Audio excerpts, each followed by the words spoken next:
than ever before with Quillbot for Chrome. Now, with this extension, you can instantly polish your writing and eliminate any grammar errors. Plus, the stages of the campaign just before the elections. And Governor Rufai was one of those people who rallied behind the policy who rallied against the policy of Naira scarcity because it would have impacted President Tinubu's chances. You know, he's one of those, shall I say, colonels or soldiers who we did see teamship. We saw him rallying around the then campaigning president. So to see this, breakdown in relations, which is public, of course, we've seen former Governor Rufai coming to various public places to also express his dislike for the Tinubu regime. It's not, the translation is not lost on anybody. But what we can't take away is the fact that there's tangible, empirical change on the ground in Kaduna. We can't take that away from anybody. What was happening before was toxic. And even when you read sort of the difference in body language from what the previous administration was doing with regards to the killings in southern Kaduna, and you listen to the tone of this current governor, it's night and day. Their tone is different, their body language is different, even their strategies in tackling these issues are totally different. So given that, I don't think it's misplaced to say what was happening before was toxic, especially when you think of young Christians, the Christian communities in southern Kaduna during that time. Now, earlier I'd made mention of the fact that it's incredible to see that a project from 2009 that was initiated by Namadi Sambo himself has now been finally brought to fruition, because usually these things are abandoned. Usually we see governors come in, they want to create all new everything for themselves. Sometimes they can finish it, sometimes they can't.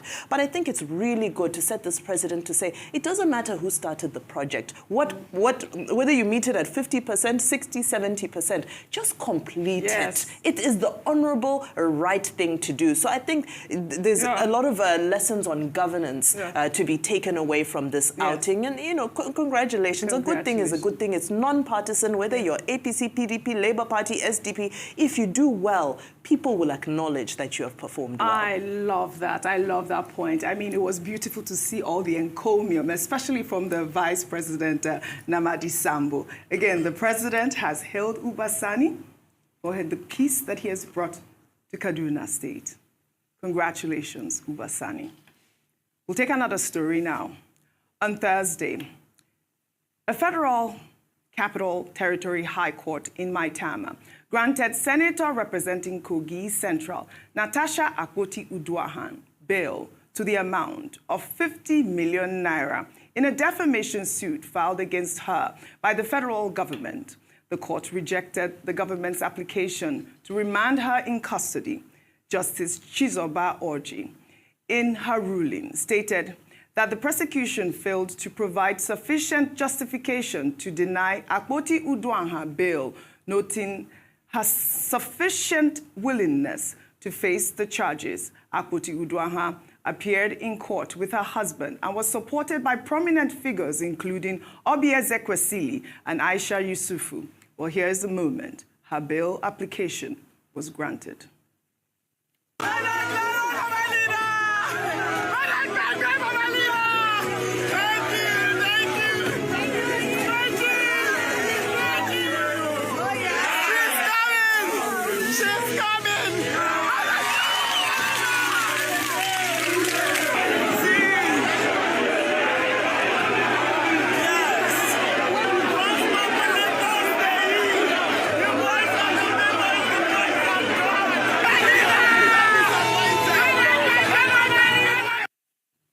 This was so beautiful to see. Well, the trial has been adjourned to September 23rd.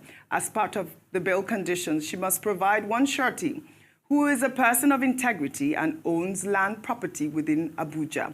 Akpoti-Uduaghan is facing a 3-count charge of criminal defamation. Senate President Godswill Akpabio and former Kogi State Governor Yahaya Bello have been listed as nominal complainants. The charges stem from allegations made by Akpoti-Uduaghan, including claims that Akpabio and Bello plotted her assassination and that Akpabio was linked to a controversial murder case involving organ harvesting.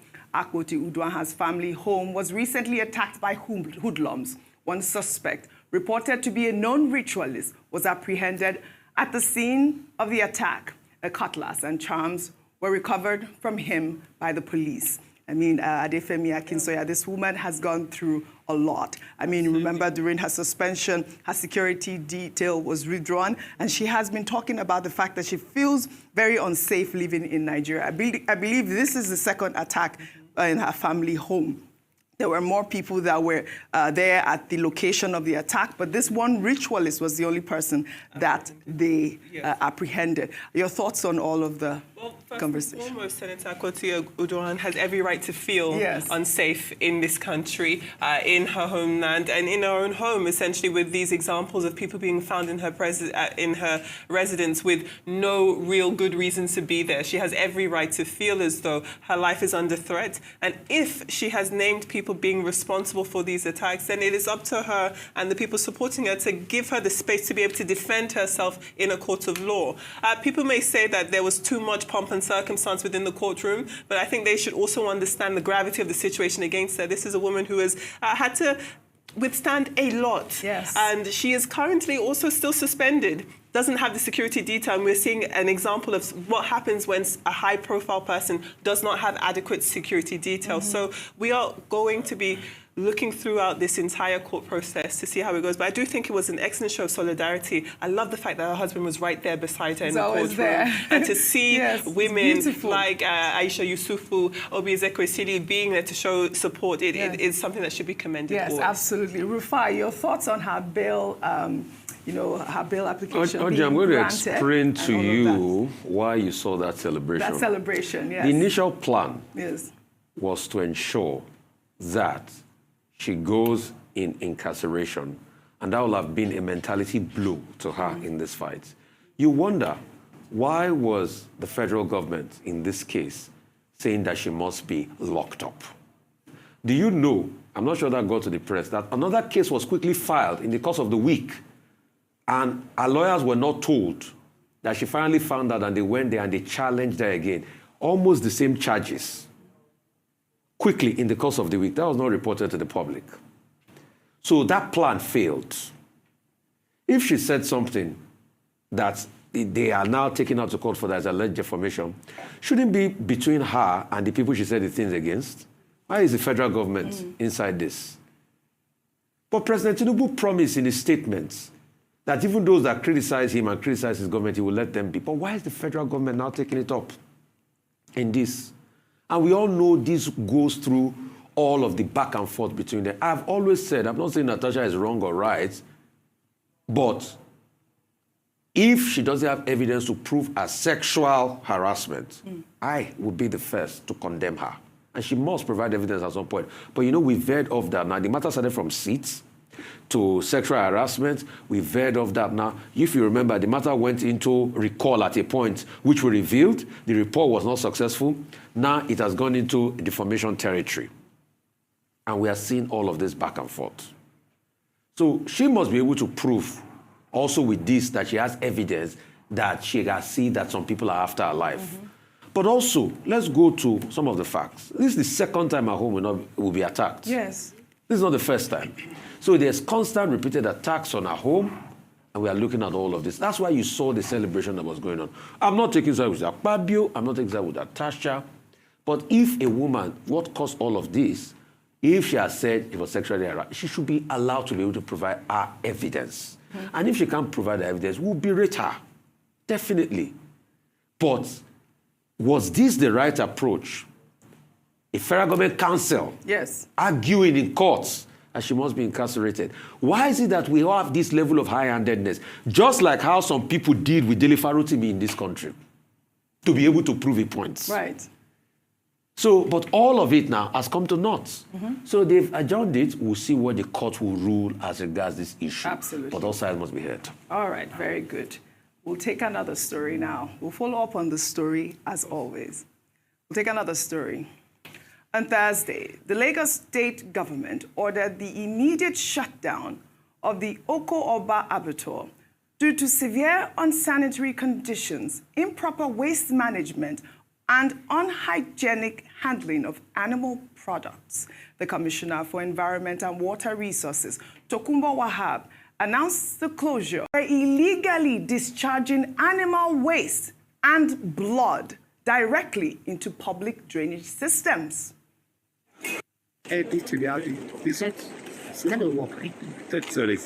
The government sent here, and I've just really invested in it.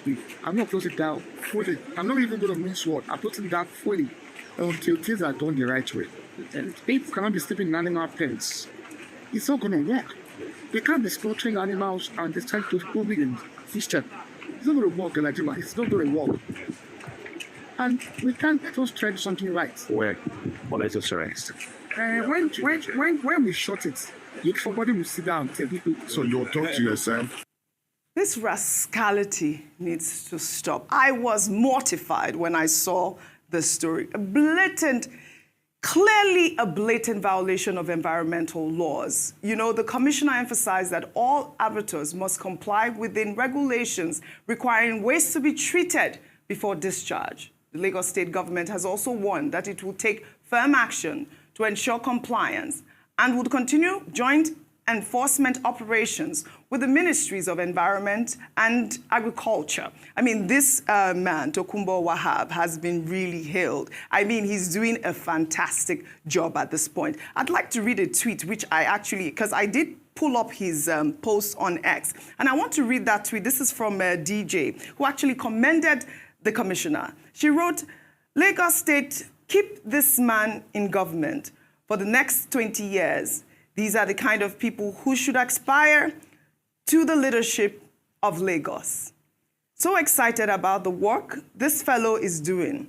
There are times I've pointed out some improvements to be made, but overall his drive and passion is incredible. Imagine if you have 10 men like this in government at the same time. That was such a good tweet. And it really, for me, it's echoes what I think of Tokunbo Wahab at this point. For my 20 years, okay. I agree with well, that it's too. just he has done well. We appreciate it, but not for 20 years. That's how opinion, DJ. That's DJ's opinion. Everybody must I like be the tweet because they did well as commissioner. I like that point too. I have to state yes, it. I like that point too. But I mean, I guess it was just emphasis really to say He's done well. Work that he's doing. But did you see that video? I mean, how can that happen in a place like that? You keep the same people that are breeding your animals, sleeping in the same place, and then you dare pour blood into the drainage systems. Have you ever seen any sort of rascality like this before? Avimbai, really quickly. It is not only disgusting, but it's also extremely dangerous because the type of outbreaks that can come out of that are, are monumental. The types of diseases that can be breeded in such an environment are very, very dangerous. They're the types of things that will spread, and we don't need any pandemics of any sort, especially those that are preventable. Let's remind ourselves that, yes, fine, science is still out on the matter and people still debate it. But remember, they do still say that, viruses like COVID started in a market. That's still the theory. There are several theories, but whether or not that theory is true, it doesn't take away from the point that it's possible for viruses to be bred in marketplaces that are not kept in hygienic conditions. And I hope that we can be systematic about this. So let it not just be this one. I hope that there's a task force that can go around because generally, if you do take time out to go to the market, which I try to do regularly,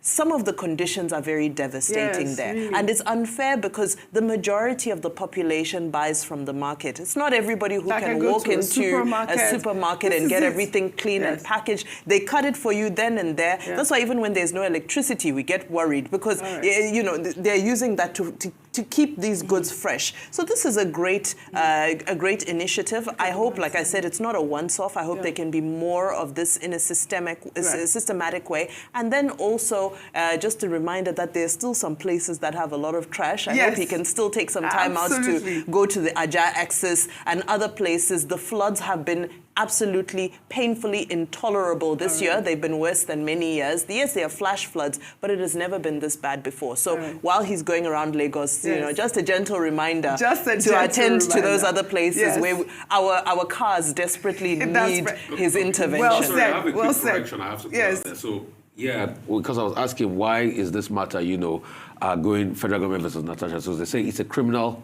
prosecution says Natasha versus Federal Republic of Nigeria, not a civil matter. That's a matter of law. Okay. Well, all right. Well, so good. Thanks for that. So the Lagos Abattoir, the Okeoba, has been shut down at this point. You know, like you said, I hope that he looks into your concerns. That's why it's good that we highlight this story. Absolutely. Well, kudos to Kumbo Wahab. We'll take another story now. The Ministry of Foreign Affairs announced on Thursday that they are finalizing arrangements for the emergency evacuation of its citizens stranded in Israel and Iran following the escalation of hostilities between the two countries. According to a statement from the ministry spokesperson, Nigerians in the affected regions are strongly advised to adhere to security protocols and contact their nearest Nigerian embassy or mission in Tel Aviv and Tehran for registration and further instructions. Meanwhile, a video making the rounds on social media, posted by Honorable Henry, indicates that efforts to contact officials at the Nigerian embassy in Tehran proved abortive. We just came to the embassy, Nigerian embassy here in Tehran, in respect to the situation, and as it has been informed that all residents of Tehran should be evacuated. And we came to Nigerian embassy here, at least to see our embassy staffs or the consular or the ambassador or whoever. These are Nigerians also. Many of them, some of them have just left. We came here. This is the Nigerian embassy, Tehran. All of them, they have abandoned the Nigerian citizens. They have abandoned Nigerian citizens to their own fate in Tehran, in Iran. That's why we're making this video, so that it can go viral. This is the Nigerian coat of arms, written here, Embassy of the Federal Republic of Nigeria, Tehran. I see you people cracking up. But I mean, this is a concern. I thought I should highlight this video because I did see that statement that the ministry put out. And I know that in the statement, the ministry commended the diplomatic missions for their efforts in reaching out to the Nigerian community during this challenging period.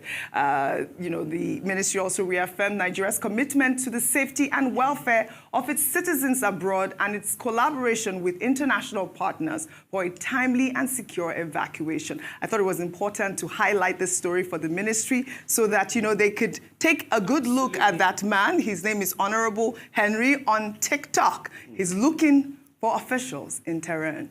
Meanwhile, the founder of the Silverbird Group and former Senator Ben Murray Bruce has predicted that a looming World War III, fueled by trigger-happy leaders, rising violence, and nuclear weapons, is inevitable.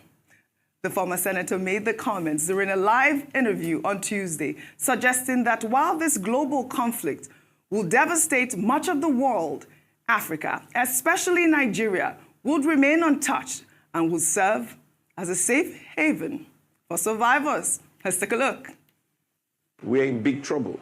And as long as we have the kind of leaders we have in the world today, yes, I see World War III coming, and it's going to be terrible.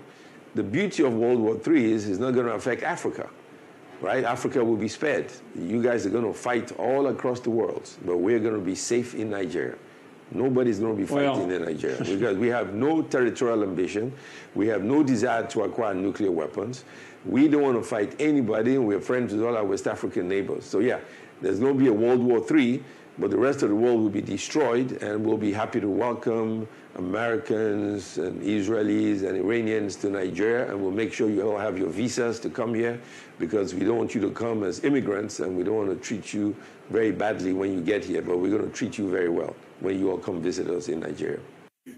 I've been cracking up like crazy. No, I mean, this really made my day. You will get your visa. I'm sorry, I'm laughing because the actual issue is about war, and the nonsense going on around the world. Go ahead. Oji, really? You know, fair, I get what he was trying to do. Yes, we all get it. Was a joke. That's an American audience who was speaking. Yes. He was crying. You are doomed for. When you are doomed, you will come here and get it. But in reality, yes. The truth is, we don't pray for it. If it happens, it affects us. Yeah. It even affects us multiple times. And we need to be careful, this talk about, okay, Femi. Go ahead. Sure, thank you. Well, when we're looking at international global conflicts, the reason why we report them, the reason why we talk about them is because they affect all of us. You know, a lot of the feedback we get, sometimes on the World Brief or just in general about why we take foreign news on the morning show, this is an example of that. International politics, the theory is called Huntington's paradigm. Yeah. And so the political scientist said that eventually the world will cascade into total chaos. He called it the clash of civilizations. Yeah. So at first I thought that's where Ben Bruce was going. So I was quite open to what he was saying. Yeah. And then when I understood the full context, I said, okay, no, we're not. Yeah. we're not exempt. You're going to need a visa to come Yes. to Nigeria. I mean, I thought that was a good story to crack up our tongue in cheek. I mean, Correct. You guys would need a visa to come to Nigeria. Well, all right. Shall we head over to Oboing State now, where the governor of the state, Francis Mufuru, has shared a remarkable testimony recounting how he experienced a miraculous healing after visiting Reverend Father Ejike Mbaka's adoration ground in Enugu. The governor revealed that he had undergone over 600 medical tests, both in Nigeria and internationally, yet doctors were unable to diagnose his life-threatening ailment. Governor Mufuru said it was only after his visit to the adoration ground, where he believes the power of the Holy Eucharist intervened, that he made a full recovery. In a video now making the rounds on social media, the governor was seen showcasing his traditional dance skills, celebrating the miracle. Let's take a look.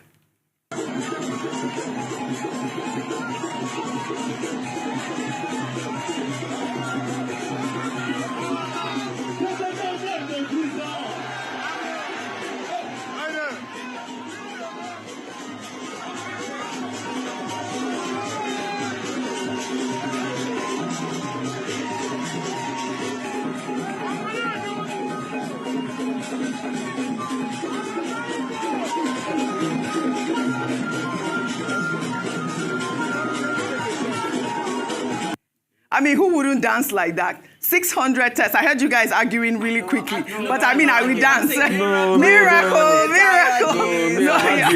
Don't argue now. The man has come out with his testimony and he's dancing. He's happy. I'm happy for him, but 600 tests. 600 tests. Okay, no problem. And they didn't diagnose anything. well, Really? thank God for the governor. Thank God for his healing. Thank God for his healing. I will dance. Tire Jesus. Blessing. No, they tire Jesus. 600 tests. 600. Okay. Well, all right. We thank God for your life, Ebonyi State Governor. We'll take our story now on the milestone. President Bola Ahmed Tinubu on Thursday conferred the national honor of Commander of the Order of the Federal Republic on retired Colonel Abubakar Dangiwa Umar in recognition of his courage and steadfastness in the struggle for democracy.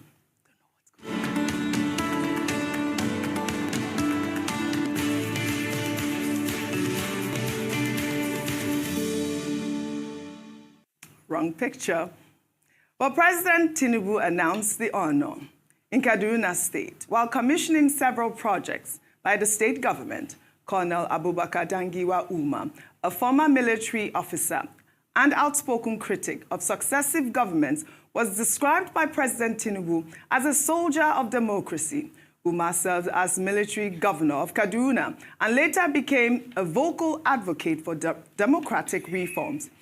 He was a key figure in the campaign against the annulment of June 12, 1993 presidential election. Umar's omission from the June 12 honors sparked criticism from some civil society actors and democracy advocates. Tinubu apologized while addressing the people of Kaduna, saying that Umar's name was inadvertently left out of the list of June 12 honorees announced on Democracy Day. This is completely amazing to see the president move. Many of you are present. Please go to the... Many of you are not here. Let me use this opportunity to correct an omission.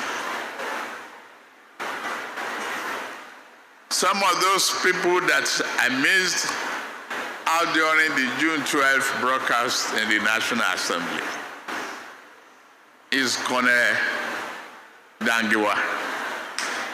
Today, let me correct that by honoring him with national recognition of CFR.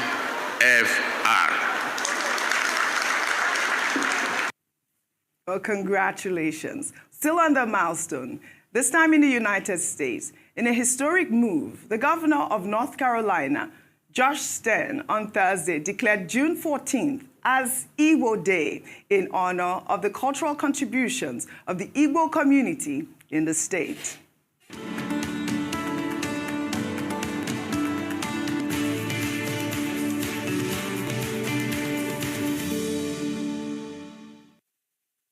Well, the proclamation recognizes the Igbo people as a vital part of North Carolina's social, economic, and cultural life. Governor Stern noted the community's impact across education, law, medicine, tech, entrepreneurship, and the arts. He also praised their commitment to civic engagement, from volunteering in schools and food drives to cultural performances and women's shelter support. The declaration highlighted the founding of the Igbo Day Festival organization in 2022, which held its first cultural celebration that year. Isn't this so refreshing to see a tribe being celebrated abroad in the manner that the governor has, done? Juneteenth as well is such a big day, and it's great that they honored the people, the Igbo society there as well. Shall we take our good news report now? Oh, still on the milestone, we have another story. Today, we celebrate our father, mentor, and beloved boss. Our father, well, absolutely not our father. Neither is he our beloved boss. Today, we celebrate Bayo Ononuga on his 60th birthday anniversary. We pray that the good Lord may continue to guide him, prosper him, and grant him many more bountiful years. Happy birthday, Bayo Ononuga. We do love 68.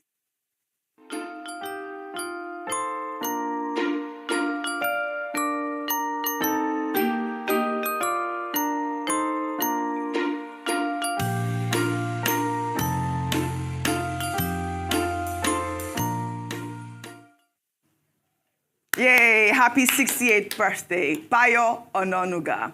Well, we'll take our good news report now.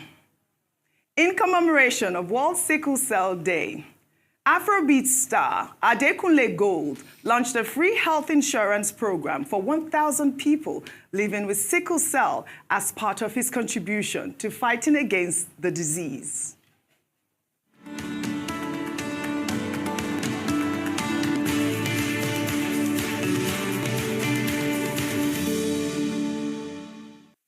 June 19th is a globally recognized day devoted to increasing awareness of sickle cell disease, a genetic blood disorder that affects millions of people worldwide.